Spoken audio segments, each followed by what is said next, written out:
Este verano, hablar más y navegar más con Claro. Es posible. Bien, seguimos con más cadena nacional y se lo habíamos dicho, hoy nos convoca también este fin al sistema binominal que cada vez es más cerca, diríamos, una realidad por lo menos legislativa ya totalmente, y tenemos otros temas también que tratar y están con nosotros dos expertos electorales, analistas políticos, bueno, tienen varios títulos ustedes, pero vamos a presentarlo así más rápidamente. Jorge Ramírez de Libertad y Desarrollo y Gloria de la Fuente de Chile 21, gracias a los dos por estar con nosotros. Y bueno, esto del fin al binominal, y esa claramente es la primera pregunta. ¿Es bueno?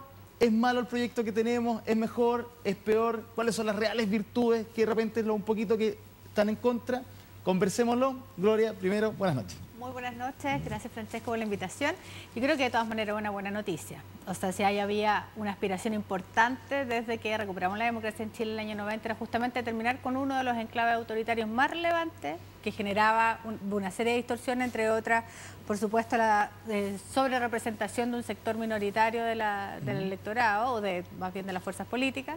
Creo que eso tendió a corregirse, entre otras cosas más. Siempre los proyectos que uno le enseñan en general en la universidad, en la primera clase de sistemas electorales, que no existen sistemas electorales ni buenos ni malos, sino que sistemas electorales que en definitiva generan ciertos efectos sobre los sistemas políticos. Yo creo que esto es una buena noticia para el país. Siempre se podría haber hecho mejor, sin lugar a dudas, pero creo que esto termina, en definitiva, con un enclave autoritario relevante. ¿Comparte lo que dice Gloria, Jorge? En parte, mira, sin desconocer la oportunidad que representa el superar de algún modo la lógica binominal, que está muy instalada en el sistema político, yo creo que el proyecto tiene problemas y tiene problemas graves, ¿ya? De partida, el proyecto da cuenta de inconsistencias que no han sido del todo abordadas por sus impulsores, incluso por los expertos electorales o analistas de la nueva mayoría. Hay cuestiones bien grotescas, como por ejemplo que el distrito de Copiapó tiene 222.000 electores y ya se le asignan 5 escaños, y el de Iquique, que tiene más electores, se le asignan 3 escaños, y así yo podría citar otros 5 ejemplos en el proyecto de ley. Por lo tanto, eso más que la discusión de si es un traje a la medida o no, que es un poco la pelea chica que se está dando, a mí me preocupa que no existan criterios claros, que sean conocidos por la ciudadanía y sobre todo que no sean respaldados por alguna entidad técnica. Conversábamos antes con la Gloria, antes de entrar al set, de que en las democracias serias, cuando se hacen cambios en los sistemas electorales, generalmente hay un ente autónomo bajo la figura de un contralor electoral o el CERVEL u otro organismo técnico que establece los criterios a partir de los cuales se asignan los escaños o se dibuja el mapa electoral. Por otra parte, el proyecto sigue teniendo algunas inconsistencias porque choca o colisiona con otras normativas que son pro competencia dentro de nuestro sistema político. El mejor ejemplo de aquello es que, no sé si tú sabes, pero bajo la regla actual del cambio al binominal también está instaurado el tema de la ley de cuotas, ¿cierto? Que de este modo las mujeres van a tener un número asegurado, digamos, en las candidaturas, y por lo tanto ningún género va a poder estar sobre representado más allá del 60%. Entonces, ¿qué es lo que pasa eso con la ley de primaria? A fin de cuentas se termina partiendo por dos la ley de primaria, y la ley de primaria solo va a ser aplicable para el 40% de los escaños. Entonces es una señal súper errática desde el punto de vista de la competencia general en el sistema político, porque hoy día, ¿qué es lo que quiere la ciudadanía? Quiere participar en la designación, o sea, en la elección de sus candidatos. Y así yo te podría ir... Vamos por partes. Dejemos de la ley de cuotas para un poquito después. Gloria, quería preguntarte por lo primero. Esto, y es cierto, una de las críticas que se hace, o de lo que no se entiende la mayor cantidad de gente, de por qué en ciertos distritos donde hay menos personas, incluso es menos el territorio, hay menos cargos a elegir que en otros más grandes o con mucha más cantidad de personas. ¿Por qué es igual o mayor? Pero pensemos lo que teníamos antes, ¿no? Lo que teníamos antes era una distorsión aún mucho mayor. Teníamos, por ejemplo, en el sur de Chile, en Aysén, si no me equivoco, elegíamos 2 parlamentarios versus la misma cantidad de parlamentarios que elegíamos en la región metropolitana, en el distrito que representa Estación Central, Maipú, La Florida. La Florida y Puente Alto. O sea, en el fondo, la Florida es solamente distrito. Sí, era como una solamente distrito, exactamente. Sí. Entonces yo creo que teníamos distorsiones importantes también. No, insisto con lo que decía al principio, los sistemas electorales no son perfectos, generan ciertos efectos. Se podría haber hecho mejor, sin lugar a dudas. Yo creo que acá esto también tuvo que ver, en parte, y hay que reconocerlo, con la discusión que existía en el Congreso, con la posibilidad de tener todos los apoyos electorales para aprobar el proyecto de ley. Creo que sí, a diferencia de lo que teníamos con el sistema binominal, hay una salvedad que es importante, que se puede corregir después de 10 años, en función también de la participación, de la cantidad de electores, se puede corregir de alguna manera el sistema. Por lo tanto, vamos a tener 2 elecciones parlamentarias donde vamos a poder efectivamente, ojalá un ente autónomo, mirar de nuevo el mapa electoral y poder volver a configurar los distritos, la magnitud de esos distritos. Con magnitud, para que los televidentes sepan, nos referimos básicamente a la cantidad de electos, a los parlamentarios electos por cada uno de los distritos. Entonces, creo que es perfectible. Ese es un artículo transitorio que tiene el proyecto, ¿cierto? Que te dice que se va a corregir después en dos... No, no es transitorio, no, está establecido. Está ahí, y lo hablábamos, como decía Jorge hace un rato atrás, las democracias en general serias en el mundo lo que hacen es poner fuera estas discusiones justamente para evitar la captura. No fue así en esta oportunidad, pero dentro de todo creo que es un buen proyecto de ley, o mucho mejor por lo menos lo que tenemos. Creo que en el camino vamos a tener que hacer algunos cambios, algunos ajustes relevantes, tal como decía Jorge, por ejemplo, con el tema de las primarias y las cuotas de género. Sin lugar a duda, y hay algo que hacer importante. También sobre la discusión sobre la configuración de los nuevos, del fondo del nuevo distrito electoral y la magnitud de distrito, sobre todo porque hay una discusión pendiente. Los sistemas electorales tampoco se definen en función de sí mismos, sino que también de una serie de otras reglas electorales, entre ellas, por ejemplo, el financiamiento de la política. Sin lugar a duda, hay una discusión de ley que está en el fondo de origen del Parlamento, hay una promesa del gobierno a propósito de la discusión del financiamiento de la política, de discutir sobre el CERVEL, el servicio electoral, básicamente la institucionalidad electoral. Ahí hay que poner facultades también que son relevantes en torno al sistema electoral. Entonces, de alguna manera, lo que quisiera decir es que esto no está completo. Hay cosas que se pueden perfeccionar, pero yo creo que claramente la noticia del día de hoy es que esto es una muy buena noticia para la democracia chilena. Sobre, bueno, esto de que si un distrito tiene más o tiene menos, también se da mucho la pelea política de, bueno, si dejamos a uno con menos, iban a alegar los parlamentarios de ahí o la gente ahí, y eso de alguna manera también se dio en esta discusión y probablemente por eso se va a corregir después. Pero la pregunta que también es relevante y que de alguna manera tiene que ver con lo que estábamos hablando es si realmente, y aquí quiero que me respondan ustedes, si realmente era necesario para tener un sistema más proporcional que el que teníamos, aumentar el número de parlamentarios, de 120 a 155 los diputados y de 38 a 50 los senadores. ¿Era realmente un buen objetivo para darle mayor proporcionalidad al sistema que teníamos? Mira, siendo muy honesto, no. Lo que pasa es que, como tú tienes legisladores que tienen que legislar, valga la redundancia, para cambiar el sistema en virtud del cual ellos fueron electos, eso es muy difícil desde el punto de vista de la economía política. Los legisladores son muy aversos al riesgo. Por lo tanto, ¿qué es lo que se hace? Se le asegura de algún modo, se le ofrece un seguro político. ¿Cuál es el seguro político? El escaño adicional. De hecho, si tú haces el ejercicio técnico de ver cómo se corrige la desigualdad del voto con todos los proyectos de ley o todas las propuestas que estaban en el abanico de discusión, tú te vas a dar cuenta que existían otros proyectos, como por ejemplo el de Renovación Nacional y la Democracia Cristiana de enero del año 2012, que con un aumento menor de diputados, ellos planteaban 134 diputados, corregían de mejor manera la desigualdad del voto que el proyecto que se acaba de aprobar con 155 diputados. Por lo tanto, ese argumento no es válido. Es decir, o sea, efectivamente se podía corregir de mejor manera la desigualdad del voto, que es lo que precisamente se quería arreglar el sistema actual, con otros modelos que eran mucho más austeros desde el punto de vista del incremento de diputados. Y también eso, porque también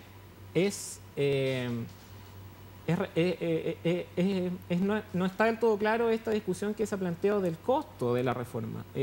A mí me parece que obviamente una discusión de fondo, instrumental, pero obviamente que tiene costo, y es una mentira decir que no tiene costo. De hecho, hay un informe de la Biblioteca del Congreso Nacional, que nadie va a decir que es una institución partisana, o sea, no es ni de gobierno ni de oposición, es un ente técnico, que establece que la reforma, como está, vale 13.000 millones de pesos al año. Entonces, es importante, yo creo, que la ciudadanía conozca estos antecedentes. La idea de Jorge, si es un seguro para los parlamentarios, un poco para decir cambiémoslo, porque igual me aseguro estando un próximo periodo más en el Congreso. ¿Es así? O sea, yo creo que parte de la discusión esta es técnica y política a la vez, ¿no? Evidentemente, parte importante de la discusión en el Congreso y la propuesta en el Congreso tuvo que ver con la posibilidad de aprobar esta reforma, y por lo tanto el criterio técnico era relevante, pero también el criterio político en torno a encontrar los votos. Yo creo que eso es innegable, eso es así, por la forma en que así es la política un poco, ¿no? Sí, o sea, así se dio de alguna manera la discusión. Vuelvo a insistir, yo creo que este es un muy buen proyecto en torno a lo que en el fondo se podía de alguna manera lograr, así que me parece que por ahí vamos bien. No. Pero ¿cómo tú, Gloria, le explicarías a la gente por qué era importante aumentar los parlamentarios? ¿Por qué se justifica? A ver, primero, por lo que decía Jorge, efectivamente, yo creo que hay ahí un cálculo que tenía que ver con fundamentalmente encontrar los votos, con encontrar los votos y por lo tanto darle ciertas seguridades a ciertos parlamentarios también en torno a la posibilidad de su reelección. En Chile tenemos el 30% apenas de renovación en general en la Cámara de Diputados y no sé cuánto será el porcentaje en el Senado, la Cámara de Diputados más o menos 30. Esto implica que la mayor parte de los parlamentarios en general va a reelección. Ahora, creo que de todas maneras es importante porque se aseguró de alguna manera aumentar, corrigiendo la proporcionalidad, tal vez no como habría sido el proyecto óptimo, pero permite de alguna manera, o permitió de alguna manera también conseguir los votos. Ahora, yo sí quisiera decir que esa discusión me parece que se ha planteado súper mal, y se ha planteado súper mal desde el Ejecutivo y también creo desde la discusión política en general. Ahí es cuando dicen que es un traje a la medida. No, pero quisiera poner el énfasis en otra cosa. Es que a mí me parece que hay que asumir que la democracia tiene costo. Y ese costo a veces, cuando implica, por ejemplo, aumentar el número parlamentario, evidentemente nos va a costar a todos, pero probablemente Gloria, más en materia de tributos. Pero dame un segundito. Entonces, me parece que hay que asumirlo. Cuando se plantea o se hace la promesa de que esto no va a costar ni un peso más, es como si dijéramos en realidad invertir en la democracia no vale la pena. Yo no tengo ni una duda que deberíamos ojalá tener tal vez mejor ejercicio parlamentario, mejores parlamentarios en algunas circunstancias, mejorar la calidad de nuestras instituciones y la confianza y la vigilancia más ciudadana en los partidos políticos. Pero no me parece que haya que partir el discurso diciendo es que en realidad aquí vamos a reducir los costos porque en realidad como si no valiera la pena invertir en democracia, cuando yo creo que sí vale la pena invertir en la democracia y hay que asumir que eso tiene un costo. ¿Por qué? Sí, no, yo estoy con Gloria, de hecho yo planteé esta cuestión como instrumental, en ningún caso me parece un tema de fondo. Sin embargo, asumiendo y concediendo la premisa de la Gloria de que la democracia tiene un costo, la pregunta es, si tú puedes corregir el problema a solucionar de algún modo, ¿cierto? Que es la desigualdad del voto, lo puedes hacer con un aumento menor de parlamentarios y con un cargo menor a las rentas generales, digamos, porque la plata de los parlamentarios se financia con impuestos de todos, ¿por qué no hacerlo? ¿Ya? Y esa es la pregunta que yo creo que todo ciudadano con sentido común se hace, y es lo que en este caso los impulsores del proyecto no pueden dar cuenta, porque ellos dicen, no, y lo que pasa es que acá había un arreglo político, un acuerdo político. Está bien, nadie desconoce que esto tiene una dimensión política y una dimensión técnica, pero tú no puedes pretender de que todo se haga con cargo, o sea, conforme a un razonamiento político y desconocer absolutamente los criterios técnicos. Me parece bastante preocupante. Hay otros temas que ¿Pero también se desconocieron todos los argumentos técnicos, Jorge? No todos, pero hay puntos importantes. Y ahora, por ejemplo, me gustaría comentar en otra dirección de que acá también es súper relevante no solo lo que dice relación con la fórmula electoral, de cómo se asignan los escaños. Hay otras disposiciones en el proyecto de ley que fueron incorporadas que también son súper preocupantes desde el punto de vista del sistema político en general. Por ejemplo, esta moneda de cambio que se empleó para obtener los votos de amplitud, por ejemplo, que reducir las barreras de entrada disminuye desde 0,5 a 0,25 el número de firmas para constituir un partido político. Esto va a llevar a un escenario bastante absurdo de que 94 personas en Aysén van a poder armar un partido político, van a poder incluso presentar candidatos presidenciales con cargo, digamos, también a rentas generales, con financiamiento público, y eso va a propender a una fragmentación en el sistema de partidos. Y sabemos, digamos, los cientistas políticos en general, que cuando tú tenías un sistema presidencialista, necesitas contingentes legislativos que sean lo suficientemente sólidos como para poder ejecutar ese programa de gobierno y para no complejizar aún más la tramitación legislativa. Ahora, Gloria, pero ¿es realmente un peligro esto de que haya más partidos políticos? Es que yo creo que ahí hay un punto. Yo creo que hay que hacer una distinción entre las barreras de acceso para crear un partido político y finalmente la posibilidad de mantenerse. El propio informe de auditoría de la democracia, que además entre otras cosas ustedes firmaron como Libertad y Desarrollo, reconocía una cosa importante, que era necesario en Chile de alguna manera bajar las trabas para que se crearan partidos políticos. Otra cosa, y que eso sí lo contiene todavía la legislación. Aparte porque termina una elección y cuántos partidos mueren después de una elección, ¿no? Es que ese es el punto, que se mantenga cierto umbral para la permanencia de un partido político. Ya tuvimos en la elección pasada partidos políticos que enfrentaron ciertas dificultades para poder seguir existiendo porque no alcanzaron el umbral de votos mínimo para poder mantenerse en el tiempo. Creo que lo mismo sucede en esta oportunidad. No importa que proliferen partidos políticos, el punto es que tengan la solidez suficiente para poder mantenerse en el tiempo. O sea, que florezcan en la práctica todas las flores si es necesario, pero vamos a ver cuáles de ellas tienen la capacidad en esta competencia política de mantenerse en el tiempo. Por lo demás, No creo que se desincentive la existencia de coaliciones políticas, de todas maneras en esta lógica electoral distinta. Tal vez vamos a ver maneras distintas de hacer campaña, me parece sin lugar a duda, y esto va a estar acompañado de alguna manera por la forma en que se haga la discusión sobre el financiamiento de la política. Entonces hay un cambio ahí. La lógica de las coaliciones podrá ser ahora con este sistema más por un tema programático que por un tema electoral, porque lo que habíamos visto hasta ahora quizás era más, tenía que ver con los votos principalmente, ¿no? Bueno, ahora este es un sistema proporcional. En los sistemas proporcionales opera la lógica de listas, que ya pasaba con el binominal, pero el binominal tiene efectos mayoritarios. Yo creo que efectivamente ahora va a haber una nueva aproximación a las campañas, debiera empezar mucho más las etiquetas partidarias, es decir, digamos, representantes un poco más disciplinados en cuanto a su actuar legislativo. Y en la propia campaña vamos a ver dinámicas bien interesantes como desde el punto de vista de la economía política de los candidatos. Como son distritos muy grandes, estos se van a concentrar en las comunas más populosas dentro de ese distrito. Es probable que dejen abandonadas a las zonas más pequeñas. Y también va a pasar algo bien interesante, que a los desafiantes les va a costar también mucho hacer campaña, porque también esto está en el marco de una discusión más grande que tiene que ver también con el financiamiento de la política. Distrito más grande, distrito más plata grande, menos plata. Claro, menos plata. Por lo tanto, o sea, más restricción en rigor con la nueva legislación de financiamiento. Por lo tanto, va a ser muy difícil para los candidatos desafiantes darse a conocer y tener una posibilidad real de desafiar a los incumbentes.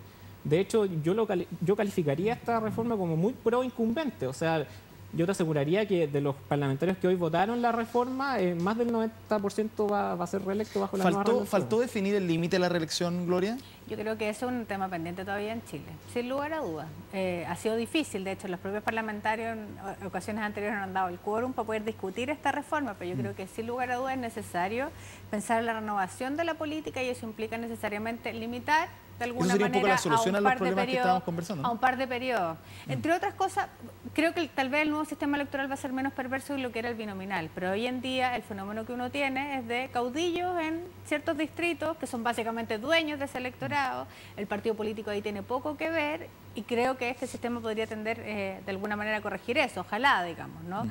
Sin perjuicio de eso, yo creo que hay que avanzar necesariamente al límite de la reelección, porque si no, la verdad, es muy difícil darle tiraje a la chimenea y renovación en la política. Estas cosas no ocurren como por voluntad propia o espontánea de los partidos políticos. Hay que generar condiciones en el sistema político para que haya renovación efectivamente. Yo creo que eso es una deuda sin lugar a dudas. Quería que me explicaran también lo que ocurre con esta idea de los subpactos, que se dice, bueno, se suprime. Pepe Out decía ahora, bueno, hay más razones para que el PS y el PPD ahora sean un solo partido. Bueno, después vamos a hablar del partido único de la Alianza, la propuesta del senador Alamán. Entonces, ¿se da eso también? ¿Una nueva configuración de partidos puede existir? ¿O no tiene mucho que ver quizá el proyecto con esto y una idea más? No, yo creo que hay espacio para, primero, la estructuración de nuevas coaliciones que estén, digamos, en la frontera de lo que es la línea tradicional o el clivaje que le llamamos los cientistas políticos de izquierda a derecha. Hoy día claramente con la facilidad para la constitución de nuevas agrupaciones, si tú tienes 5 caudillos, digamos, en el territorio nacional que tienen capacidad, digamos, de chantaje legislativo, le llamamos los cientistas políticos, o de veto, o ser fuerzas pivotales que desequilibran la balanza en la aprobación de determinados proyectos de ley. Que ya algo existía, digamos, independiente del binominal. Pero ahora ellos perfectamente pueden estructurar, digamos, alguna lógica coalicional y tener cabida en el sistema político, de todas maneras. Y a su vez también va a ser bien interesante cómo algunas fuerzas se van a poder descolgar o romper los esquemas tradicionales de digamos, la matriz política bajo la cual nos hemos manejado. Ahora, pero ¿realmente vamos a ver nuevos partidos en el Parlamento o no? Más allá de Amplitud, llegó Politizón Partido, yo creo RD. Que ya estábamos viendo eso. Si tú miras hoy día el servicio electoral, la cantidad de partidos que hay en Constitución, con nombres que en el fondo no conocemos, son muchos y antes del cambio al sistema electoral. Yo creo que hay un fenómeno que ocurre en la democracia o en el sistema político chileno que hace que proliferen fuerzas políticas distintas, partidos, movimientos distintos que hasta ahora no se habían constituido en partidos. Es un fenómeno que veníamos mirando. Qué bueno que el sistema político les dé cabida, qué malo sería que en el fondo entremos a una dispersión absoluta que no permita de alguna manera acuerdo a los gobiernos avanzar con sus programas. Claro. El punto es que yo creo que no se termina todavía completamente, porque además los incentivos no están para eso, sí para la existencia de fuerza, no para de alguna manera tratar de romper el flujo de juego fuera de las coaliciones. Yo creo que de alguna manera esto también genera incentivos a las coaliciones políticas para poder generar mejores acuerdos, para ser un poco más inclusivos. Eso fue el desafío por lo demás que asumió la nueva mayoría en las últimas elecciones, con pactos por omisión primero y después constituyéndose en una coalición distinta. De alguna manera la derecha también lo hizo en su minuto, con más o con menos fuerza, quedaron algunos fuera o no, pero en la práctica también hubo una señal ahí. Creo que hay una señal de inclusión que tienen que asumir los partidos políticos y las coaliciones ya constituidas, porque el sistema político nuestro de alguna manera tiende a eso. Tuvimos 9 candidatos presidenciales en la última elección, sí, y cada uno obedecía no solamente algunos sí, digamos, a su propio afán de ser candidato, pero otros tenían fuerzas políticas detrás que para nosotros eran un poco inéditas, ¿no? Ahora, cuando decimos nuevas coaliciones, lo que explicábamos de estos caudillos que se pueden organizar como una suerte de línea también, ¿estamos diciendo realmente que quizás el día de mañana, si el proyecto de nueva mayoría no fecunda, si en la alianza hay un cambio más o menos importante, que tengamos una cosa distinta, una izquierda, un centro, una derecha más definida, algo más a la derecha de lo que teníamos, algo más a la izquierda de lo que existe también? O sea, ¿esa realidad se va a dar? No sé si de aquí a 4 años, pero en 8, por ejemplo. O sea, depende de lo que hagan las coaliciones políticas, yo creo. Si las coaliciones políticas existentes hoy en día. ¿Qué tanto acuerdo jueguen el tenga? juego político. ¿Cuán permeables o inclusivos quieran ser con el resto de las fuerzas políticas? Hay aquí claramente una opción, creo que representa de alguna manera eso, la opción que tuvo Andrés Velasco en su minuto de salirse de la nueva mayoría. Lili Pérez, en el fondo, y su movimiento representan un poco eso también. En el fondo, la apuesta o el juego por una especie de centro político liberal, que no sabemos todavía si eso tiene dimensión electoral, porque pensar que... Ahora, en el mundo existen esos centros políticos seguro, liberales, ¿no? Son seguro, chiquititos, pero ¿no? acá Sí. el cálculo pareciera estar anclado, por lo menos yo creo desde el sector de Andrés Velasco, en la votación que obtuvo en las comunas más ricas de Santiago, digamos, y eso no es replicable probablemente a nivel nacional, ¿no? En la primaria a nivel nacional, o sea, que podría replicarse a nivel nacional. Entonces yo creo que todavía está por verse si ese juego político, si ese discurso político distinto se transforma en una coalición y luego si tiene cabida en el electorado. No nos olvidemos además que estamos con un cambio en las reglas electorales que todavía no entra totalmente en régimen, que es esta idea del voto voluntario. Votó re poca gente en las últimas 2 elecciones. Hay que ver si hay algún cambio ahí también. Claro, y la forma de la gente de votando, movilizar el electorado, yo creo que seguimos funcionando como si estuviéramos con el sistema o las reglas antiguas y no hemos ajustado todavía como los procedimientos, la forma, la acción política, también a las nuevas reglas del juego. Creo que Jorge, hay ahí otra cosa que hacer, otra tensión. ¿Podemos ver a la UDI y a RN en un mismo partido? Que es un poco la idea del senador Alamán. Yo creo que sí. Ahora, es un trabajo que requiere, digamos, un esfuerzo importante y un esfuerzo, ¿Y conviene? Yo diría programático y un esfuerzo político. El esfuerzo programático es establecer, digamos, los grandes principios fundantes de la acción política. Yo creo que no hay tantas diferencias. Si uno mira la declaración de principios de RN y la UDI, son convergen bastante. Sí, bueno, ahora hay un cambio. Sobre el rol de las Fuerzas Armadas. Ahora, yo creo que más que la figura, me parece una discusión interesante, pero me parece que nada se saca con tener un partido único. Y la misma experiencia sí lo avala, si es que tú no tienes mecanismos de resolución de controversias internos que sean lo suficientemente efectivos para dar sustento a ese partido único. Por ejemplo, el senador Alamán plantea el caso francés y el caso español. Efectivamente, en el año 2002, en Francia, a partir de la candidatura de Chirac, surge este nuevo partido que es la Unión por la Movilidad Popular. Y en España, en el 89, el PP pasa desde la Alianza Popular a ser el Partido Popular y que es la fusión de 7 agrupaciones con distintas sensibilidades. Son casos bien similares al chileno porque eran situaciones donde coexistían bajo un paraguas político, por decirlo de algún modo, diversas sensibilidades de corte, digamos, conservadores, liberales, libertarios, social cristiano, etcétera. Ellos logran ponerse de acuerdo en líneas programáticas, pero siempre acompañados de una línea política que dice relación con estos mecanismos que son institucionales para permitir una conducción política que sea lo suficientemente coherente y cohesionada. También pasa con ejemplo de la izquierda de América Latina. Por ejemplo, el Frente Amplio en Uruguay opera bajo el mismo modo. O sea, tenemos un y paraguas, eso quizás lo que le ha pasado un poquito a la alianza, lo que le falta, sí, independiente no sea en un partido, sí, tener una institucionalidad que resuelva por el eso problema. hay distintos modelos. Yo creo que yo no descarto el tema del partido único, requiere un trabajo de más largo aliento, pero ahí está la opción del partido federado o bajo una nueva etiqueta renombrar la coalición. Pero es el problema de fondo, ¿no? Es que sabes que yo creo que en esta discusión en particular... Cortito porque se nos acaba el programa. En esta discusión en particular hay un tema, particularmente creo la derecha, tal vez es más posible, la nueva mayoría y todo yo creo que es difícil. Hay una discusión que hacer sobre el pasado, la interpretación del pasado, esto que hablábamos de los estatutos y el artículo específico en torno a la interpretación de lo que fue la dictadura, que yo creo que sigue siendo relevante en Chile. Y luego sobre el futuro. qué es lo que queremos programáticamente hacer en términos de modelo económico, modelo político, modelo social. Ahí yo creo que hay dificultades importantes al interior de la derecha para poder ponerse de acuerdo. No es menor la decisión de ciertos grupos de la derecha que han tenido cierta fuerza en el último tiempo. Entonces, lo veo difícil como posibilidad. Bueno, nos quedaron temas, claramente, porque es un tema bastante amplio, pero aprendimos bastante sobre lo que significa el cambio binominal. Vamos a ver si se resuelven algunos ajustes. Pueden siempre venir reformas a las reformas. El gobierno ya lo ha dicho varias veces, así que les agradecemos a los dos. De Alberto Fuguet para Jorge, ¿cierto? Muchas gracias. Por favor, Rebobinar. Y Poderosas de Beatriz Sánchez para Gloria. Muchas gracias. Ambos libros, gentileza de Penguin Random House. Y a ustedes les decimos en sus casas que también tenemos uno para ustedes. De hecho, el mismo de Gloria, Poderosa de Beatriz Sánchez. Usted escríbanos por qué quiere este libro, un buen argumento, y el equipo web lo va a elegir. Sin duda le va a regalar este libro el día viernes. Así que muchas gracias a los dos por estar aquí con nosotros en Cadena Nacional y nos vemos mañana a las 11 como siempre. Muy buenas noches.